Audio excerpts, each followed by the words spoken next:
Have an app idea, but zero programming experience and a limited budget? You've come to the right place. I will tell you the steps I took and the tools I used to create over 20 apps with over 1 million downloads. First and foremost, get a feel for the market and review the top charts frequently. Make sure your ideas align with what is successful. Once you have your app idea ready to go, write a brief fixed-rate job post on your favorite outsourcing website. I recommend Odesk or Elance due to the ease of use, and both have a money-back guarantee, so if you have any issues with your freelancer, you will get a full refund, no questions asked.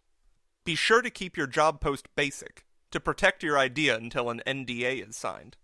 When reviewing applicants, delete anyone with a 1 to 4-star rating. If they had issues in the past, they will have issues again. Another way to weed out bad developers is to ask them this single question. How long does it take you to integrate a monetization platform like Chartboost into an app? On average, it takes 15 minutes to integrate, so delete anyone that says over an hour. Interview the potential candidates and go from there. I have found a huge amount of success hiring developers from India. The general consensus is to stay away from developers from China. Once you have the framework of the app finished, you need graphics. Having eye-catching graphics is imperative, and gives you the necessary boost you need to stay ahead of the competition. You can use Odesk or Elance for this as well, but I recommend 99 Designs. It's the best outsourcing website for graphic design. You have hundreds of designers bid on your project, with a custom design made to your liking, and you select the winner. It's as easy as that. Congratulations! Your app is complete! Now what? App Store Optimization. A whopping 65% of your app traffic comes from keywords, so keyword optimization is crucial. Word of mouth is second, but we'll get into that later. Apple allows you to use a maximum of 100 characters per localization. To maximize the space, be sure to use commas in between words without any spaces. When finding keywords, look for words that are high in traffic, low in competition. With ASO, remember to think outside the box.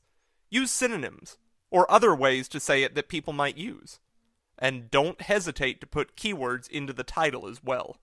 Where can you go to research keywords? The 3 tools I use for ASO are as follows. Whether it's for an app or a website, Longtail Keyword Pro is heralded as the best by many of the top developers. A common error that app publishers make is to only target single-word keywords. This tool can help that. By targeting long-tail keywords, it can significantly heighten the chance of ranking high because there is far less competition. Another great tool is Sensor Tower. It's great for finding keywords your competitors are currently using. And last but not least, there's the App Store itself. Start by typing your keyword into the App Store search bar, and the most popular searches will appear underneath, to give you an idea of what terms to use. Ran out of keyword space? An interesting loophole is that in the Spanish localization, any keywords you use in the name and in the keywords section gets indexed in the US store. So essentially, any keywords that didn't fit in the US localization can be used in the Spanish section, so you can leave all of the Spanish keywords for the Mexican Spanish section in the iTunes Connect portal. This will maximize your keyword output and improve your overall chance of ranking high. Also, be sure to include exact match long-tail keywords in the app title. This will significantly increase your chance of ranking for particular terms because the title holds more weight.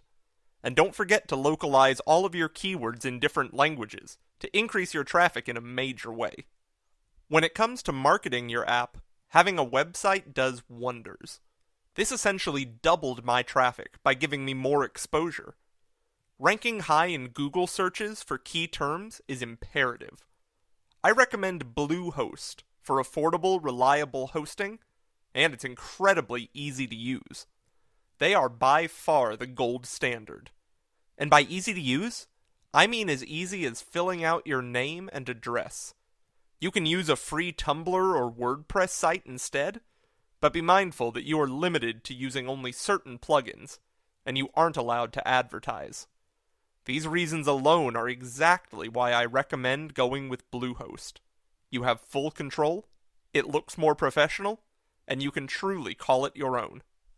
On your website, be sure to include all the essentials: app name and icon, description, devices it's available on, screenshots which should show the value your app brings, contact info, and a promotional video, which is the quickest way for someone to assess your app.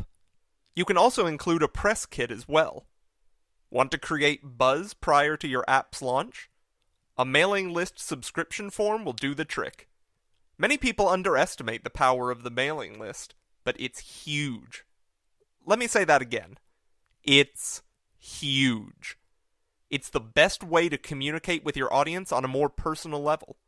There's just something about receiving an email from somebody that makes it extremely effective at getting a point across or making people take some kind of action. I use Aweber for this. They are without a doubt the best, and my go-to mailing list service for all my websites. To improve your app's fan base, it is important to embed viral components within your app.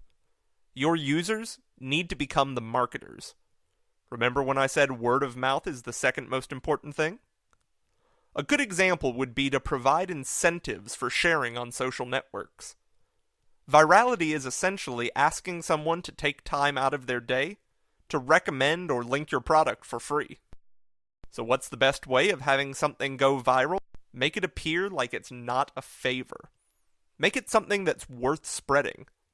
Jonah Berger, viral guru and author of Contagious, states, "We need to design products and initiatives that advertise themselves and create behavioral residue that sticks around even after people have bought the product or espoused the idea."